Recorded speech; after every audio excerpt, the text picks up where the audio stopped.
মেয়ে পক্ষ বিবাহের প্রস্তাব নিয়ে গেলে সেটা কি দোষণীয়?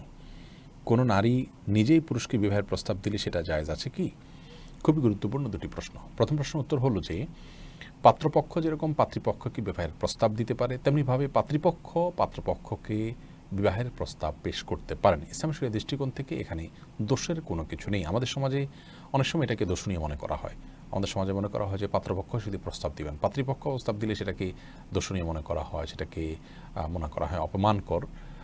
এটি নেহায়েতই আমাদের সামাজিক একটি ভুল এবং ভ্রান্ত চিন্তা। ইসলাম শরীয়তের দৃষ্টিকোণ থেকে এটি কোনো দোষণীয় বিষয় নয়, বরং কোরআন কারীমের সূরা কাসাসের ২৭ নম্বর আয়াতে আমরা দেখতে পাচ্ছি আল্লাহ রাব্বুল আলামিন সেখানে আল্লাহ নবী শুআয়ব আলাইহিস সালামের ঘটনার বিবরণ দিতে গিয়ে বলেছেন যে তিনি বলেছেন, ইন্নী উরিদু আন উনকিহাকা ইহদা ইবনাতাইয়া হাতাইন।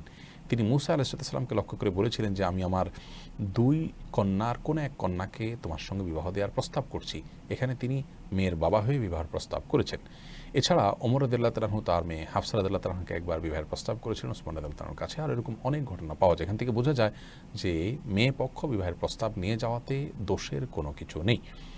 ভালো পাত্র এবং ভালো পাত্রী এটি পাওয়ার জন্য বা এটি পাওয়া গেলে তখন প্রস্তাব নিয়ে যাওয়াটা বরং বাস্তবতা, এবং সেটাই বরং ইসলামের দৃষ্টিকোণ থেকে কাম্য। এখন কথা হলো, কোনো মেয়ে নিজে থেকে যদি কোনো পুরুষকে বিবাহের জন্য প্রস্তাব দেন সেটি জায়েজ আছে কিনা? তো এটিও জায়েজ আছে, বিশেষ করে তিনি যদি প্রাপ্তবয়স্ক হয়ে থাকেন এবং শরীয়তের নির্দিষ্ট শর্ত যদি পূরণ হয়ে থাকে, তাহলে সেক্ষেত্রে তিনি অন্য কোনো পুরুষকে তার দিনদারিতা এবং তার অন্যান্য ভালো গুণগুলোতে আকৃষ্ট হয়ে তাকে বিবাহের প্রস্তাব পেশ করতে পারেন। নবী আলাইহিস সালামকে একাধিক নারী বিবাহের জন্য তারা প্রস্তাব পেশ করেছিলেন। এখান থেকে বোঝা যায় যে বিষয়টি দোষণীয় নয় এবং নাজায়েজও নয়।